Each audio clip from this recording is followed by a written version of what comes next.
Horasle, assalamualaikum warahmatullahi wabarakatuh. Apa kabar kalian semua? Sudahkah kalian melawan orang tua hari ini? Pada kesempatan dan kesempitan kali ini, saya akan membahas salah satu film terbaik pada tahun 2016 lalu, yaitu Cek Toko Sebelah. Film ini memenangkan begitu banyak penghargaan. Banyak orang yang berpendapat, jika lewat film ini, Ernest Prakasa selaku sutradara berhasil naik kelas. Setelah film ini, banyak orang-orang yang selalu menunggu film-film arahan dari Ernest Prakasa yang selanjutnya. Oke, tanpa berlama-lama lagi, ini dia alur cerita dari film Cek Toko Sebelah.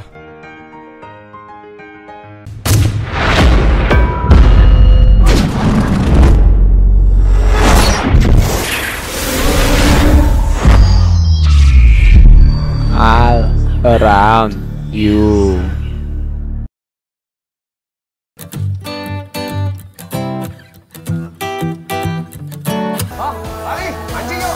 Ini adalah Ko Afuk. Ko Afuk merupakan pemilik dari sebuah toko sembako dan memiliki dua orang putra. Sang anak sulung bernama Johan dan memiliki seorang istri cantik bernama Ayu. Lalu, anak kedua bernama Erwin dan memiliki seorang pacar bernama Natali.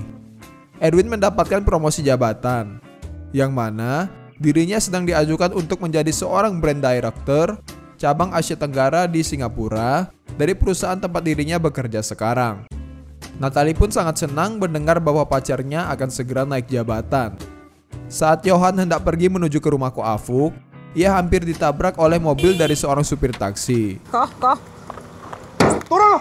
Nggak sana teman kamu geng helm hijau-hijau itu. Ih, lu pikir gua ojek online apa? Emang bukan? Saya enaknya banget lu. Emang negara ini punya bapak lo? Ya, enggak juga sih. Tetapi, untung saja Ayu datang dan langsung menenangkan Johan. Kartu nama baru. Beberapa kali, Ko Afuk dan pemilik toko saingannya yaitu Pak Nandar sering didatangi oleh pihak properti yang berniat untuk membeli toko mereka berdua. Tetapi, Ko Afuk dan Pak Nandar tidak berminat untuk menjual toko mereka. Tak lama kemudian, Johan dan istrinya Ayu pun sampai ke tempat Ko Afuk. Hai, Pak. Ko Afuk terlihat tidak terlalu senang dengan kehadiran dari mereka berdua. Tujuan kedatangan Johan adalah untuk meminjam sejumlah uang kepada ayahnya sebagai tambahan modal untuk pekerjaannya sebagai fotografer. Johan berjanji ketika ia sudah mendapatkan bayaran dari kliennya, ia akan langsung membayar hutangnya. Karena tidak yakin dengan anaknya itu, Ko Afuk pun mengatakan untuk tidak membuat sebuah janji yang belum tentu bisa ditepati oleh Johan. Kemudian Ko Afuk pun setuju untuk meminjamkan sejumlah uang kepada Johan. Berbanding terbalik dengan perlakuannya kepada Johan, Ko Afuk terlihat sangat senang ketika Erwin menelponnya.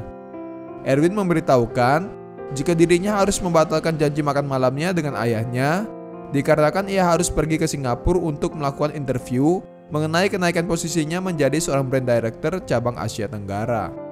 Ko Afuk pun tampak kecewa karena Erwin tidak bisa melakukan makan malam pada saat malam Natal bersama-sama dengan dirinya dan juga Johan. Malam Natal pun tiba. Ko Afuk, Johan, dan Ayu melakukan makan malam bersama di rumah Ko Afuk. Toko ramai, Pak? Ya, lumayan lah. Suasana terasa sangat tegang sekaligus canggung. Lalu pada saat Ko Afuk hendak mengambil sesuatu, dirinya terjatuh hingga tak sadarkan diri. Pak. Papa perlu sesuatu, Pak? Ya dijaga aja kondisinya, jangan sampai capek, jangan. Ternyata Ko Afuk memiliki penyakit darah tinggi yang membuat dirinya tidak boleh stres ataupun terlalu lelah. Beberapa saat kemudian, Erwin yang baru pulang dari Singapura datang ke rumah sakit untuk menjenguk ayahnya. Ko Afuk terlihat sangat senang dengan kedatangan dari Erwin. Ini sudah kedua kalinya Ko Afuk harus dirawat di rumah sakit. Dirinya merasa sudah tidak sanggup lagi untuk mengurus tokonya. Ko Afuk meminta Erwin untuk meneruskan toko miliknya. Saat hendak menjawab, Natalie, pacar Erwin, menelpon Erwin dan meminta Erwin menjemput dirinya yang sudah berada di lantai bawah rumah sakit.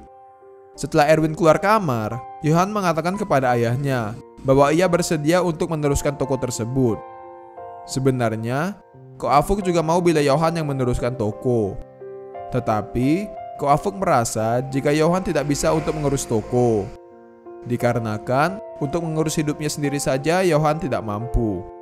Ko Afuk berpendapat, jika untuk bertanggung jawab untuk Ayu istrinya saja, Johan tidak bisa, bagaimana jika ia harus bertanggung jawab atas semua pegawai-pegawai toko yang bekerja dengan Ko Afuk? Di sisi lain, Erwin pun menemui Natalie di lantai bawah rumah sakit. Erwin memberitahukan Natalie jika ayahnya ingin pensiun dan meminta Erwin untuk meneruskan toko miliknya. Sebenarnya, Erwin tidak ingin meneruskan toko milik ayahnya. Begitupun juga Natalie yang tidak ingin melihat pacarnya menjadi koko-koko penjual sembako. Awalnya, Natalie meminta Erwin untuk menolak permintaan dari ayahnya itu. Tetapi, karena Ko Afuk mengatakan jika ibu mereka yang telah tiada, mungkin akan senang melihat Erwin yang meneruskan toko tersebut. Erwin pun dengan terpaksa menerima permintaan dari ayahnya itu. Lalu Erwin meminta izin cuti selama 1 bulan kepada atasannya, sembari menunggu hasil interview kenaikan jabatan dari dirinya yang masih sedang ditinjau di kantor pusat. Si Erwin lagi kan? Di rumahnya, Johan mengungkapkan kekesalannya karena ayah mereka selalu saja pilih kasih kepada dirinya dan juga Erwin. Johan merasa jika dirinya lebih layak untuk meneruskan toko itu daripada Erwin adiknya. Dikarenakan, walaupun Erwin memiliki karir yang gemilang, seperti mendapatkan beasiswa untuk berkuliah di Australia, bisa bekerja di perusahaan skala internasional, Erwin tidak mempunyai kontribusi apapun di keluarga mereka. Pada saat ibu mereka sakit-sakitan dulu, Johanlah yang menjaga ibu mereka, sementara Erwin selalu sibuk dengan pekerjaannya. Ayu sebagai seorang istri yang sangat baik sekaligus penyabar, mencoba untuk menenangkan Johan yang sedang emosi.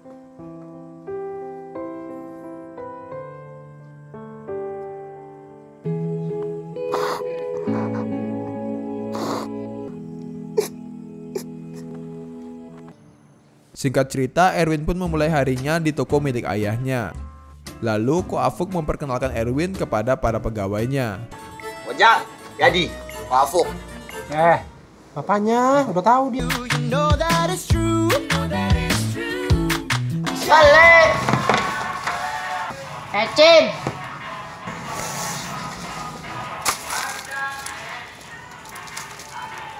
Asih. Untuk membantu keuangan keluarga, sambil bekerja di sebuah kafe, Ayu juga sering membuat kue untuk kemudian ia titipkan ke warung-warung. Walaupun hidup dengan keadaan sederhana, hubungan Johan dan Ayu sangat harmonis. Mereka berdua pun terlihat begitu sangat mencintai satu sama lain. Suatu ketika, Ayu secara diam-diam bertemu dengan mantan pacarnya yang bernama Reno. Reno menawarkan Ayu sebuah rumah peninggalan orang tuanya untuk kemudian Ayu gunakan untuk membuat toko kue. Yang mana mempunyai sebuah toko kue sendiri merupakan cita-cita Ayu sejak dari dulu. Kamu pikirin aja, ya. Di sisi lain, dengan uang yang dipinjamkan oleh ayahnya, Johan pun memulai pekerjaannya sebagai seorang fotografer.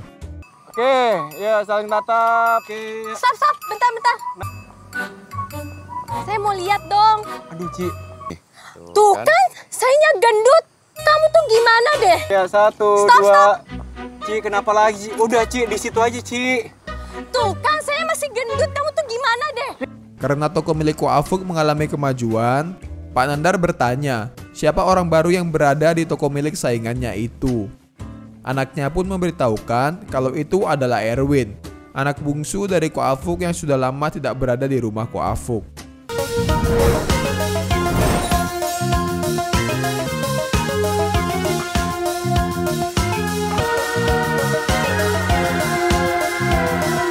Tak lama berselang, pihak properti, yaitu Robert dan asistennya yang bernama Anita kembali datang ke tempat mereka untuk membeli toko milik Pak Nandar dan Ko Afuk dengan harga yang jauh lebih tinggi.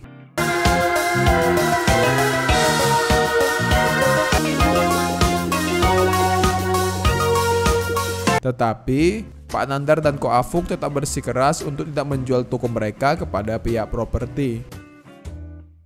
Di rumah temannya, setelah selesai bermain judi, kita pun mengetahui bahwa Johan dulunya merupakan seorang narapidana. Penyebabnya dikarenakan kesedihan akibat kehilangan ibunya dulu. Johan sempat depresi dan sempat terlarut dalam pengaruh narkotika. Suatu ketika terdapat lomba display produk antar toko sembako yang diselenggarakan oleh sebuah produk teh. Pak Nandar meminta kepada pihak juri agar memenangkan toko miliknya dan tidak memeriksa toko milik Ko Afuk. Kemudian pihak juri lanjut untuk menilai display dari toko Ko Afuk. Cuaca panas ya? Ya lumayan. Minum? Wah maaf. Nah, boleh. Untuk suatu harga diri yang seimbang, kita butuh kebersamaan.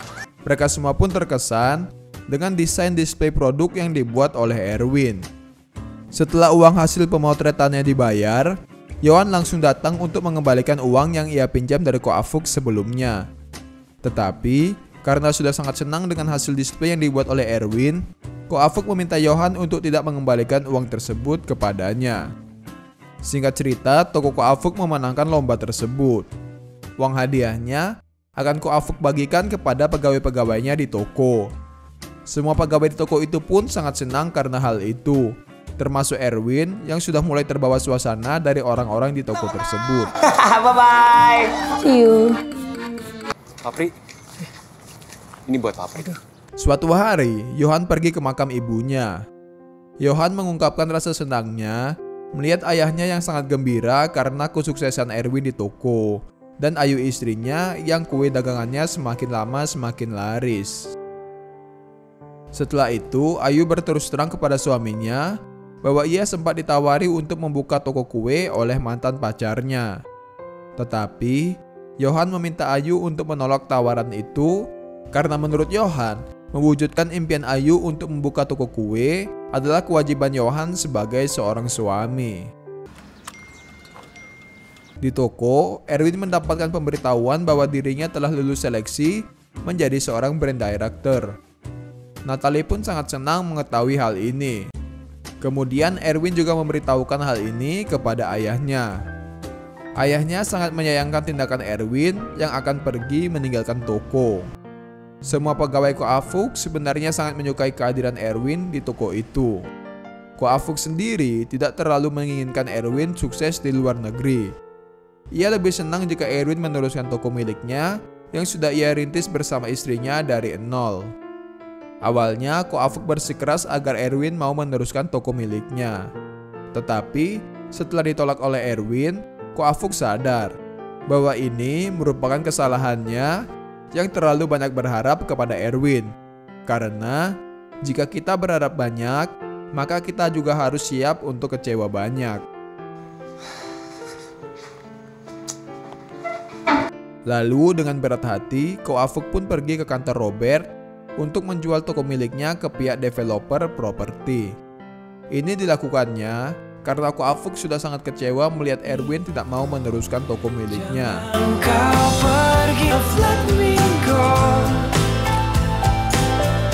Jangan kau berhenti, air mataku. Setelah menjual tokonya, Ko Afuk membagikan uang pesangon kepada para pegawainya yang sudah banyak membantunya untuk menjalankan toko tersebut. Pegawai-pegawai dari Ko Afuk merasa sedih karena harus rela kehilangan tempat mereka untuk mencari nafkah. Tidak hanya para pegawainya, Pak Nandar yang merupakan saingan dari Ko Afuk juga merasa sedih karena hal ini. Ko Afuk pun juga menitipkan semua pelanggan-pelanggannya kepada Pak Nandar. Beberapa hari kemudian, para pegawai Ko Afuk saling berpamitan kepada dirinya dan mengucapkan rasa terima kasih mereka kepada Ko Afuk karena selama ini sudah menjadi bos yang baik bagi mereka semua. Maafkan aku yang sudah berlalu, tapi tak lagi. Tapi tak henti ku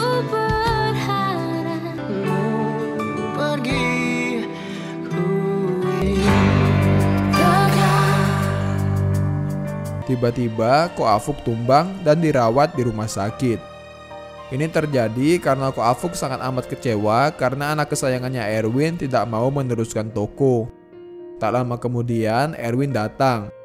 Tanpa pikir panjang, Johan langsung memarahi Erwin yang sangat egois memikirkan karirnya sendiri tanpa peduli kesehatan ayahnya yang semakin memburuk. Saat mereka hendak berkelahi, untung saja datang dokter yang merawat Ko Afuk dan berhasil menenangkan mereka berdua. Setelah mereka berdua berdamai, Erwin dan Johan pergi ke kantor Robert untuk meminta Robert membatalkan rencananya untuk membeli toko milik ayah mereka. Tetapi Robert menolak permintaan mereka. Karena permintaan mereka ditolak, Erwin dan Johan mulai menyusun rencana. Mereka mencari tahu identitas dari asisten Robert, yaitu Anita, yang ternyata adalah seorang janda beranak satu. Robert sendiri sebenarnya sudah menikah dan memiliki seorang putri. Developer properti tempat dirinya bekerja sekarang adalah perusahaan milik mertuanya. Anita terpaksa harus menjadi simpanan Robert karena ia memerlukan biaya untuk menafkahi putranya. Tanpa pikir panjang, mereka berdua langsung pergi menemui Anita dan memintanya bekerja sama dengan mereka untuk membuat Robert membatalkan kontraknya membeli toko milik Ko Afuk. Di sini, mereka mengambil obat tidur milik Ko Afuk untuk kemudian mereka masukkan ke minuman milik Robert yang diajak oleh Anita untuk pergi makan siang di kafe tempat Ayu, istri dari Johan, bekerja.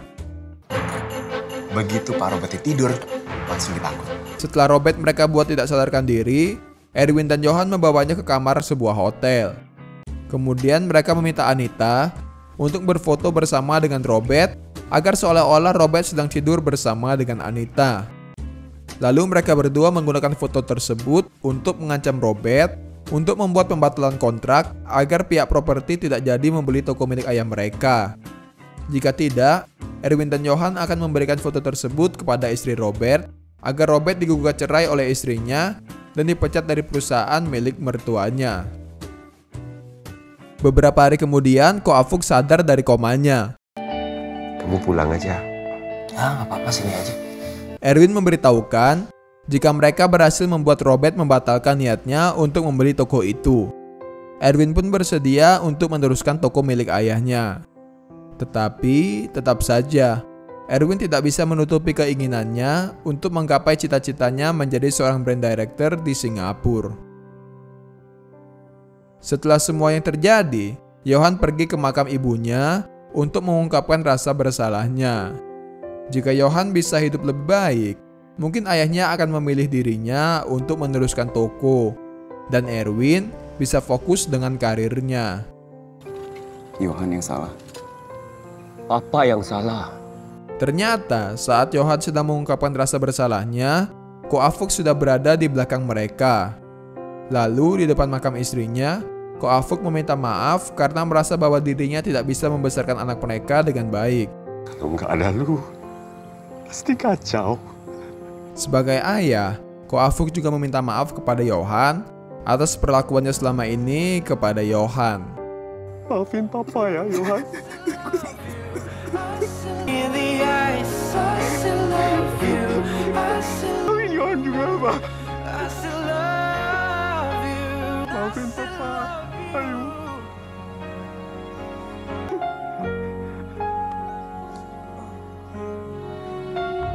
Beberapa bulan pun berlalu.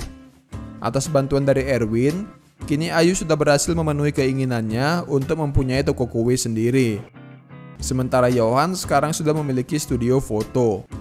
Semua karyawan dari toko Ko Afuk dulu, sebagian bekerja di toko kue milik Ayu, sebagian lagi bekerja di studio foto milik Johan. Toko sembako milik Ko Afuk sendiri sepertinya sudah direnovasi dan dijadikan toko kue dan studio foto. Sekarang, Anita telah bekerja di perusahaan Erwin sebelumnya. Erwin dan Natalie pun akan segera menjalani hubungan jarak jauh karena Erwin akan segera pergi ke Singapura. Setelah pensiun, sekarang Ko Afuk menggantikan Johan untuk bermain judi bersama teman-teman Johan yang lain. Lalu, film pun berakhir.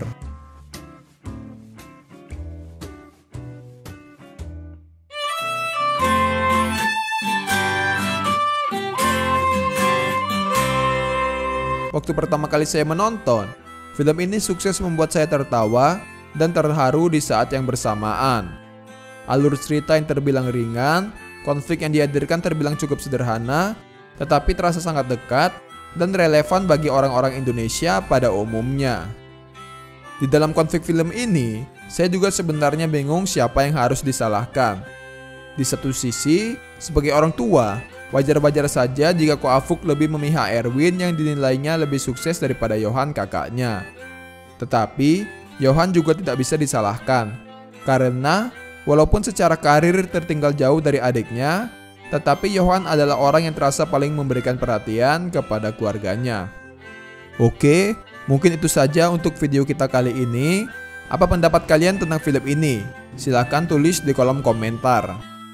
Mohon maaf apabila terdapat banyak kesalahan dalam proses penceritaan saya. Jika kurang mengerti dengan beberapa bagian dalam ceritanya, silahkan tuliskan juga di kolom komentar. Mudah-mudahan saya bisa menjawabnya. Terima kasih telah menonton. Assalamualaikum warahmatullahi wabarakatuh.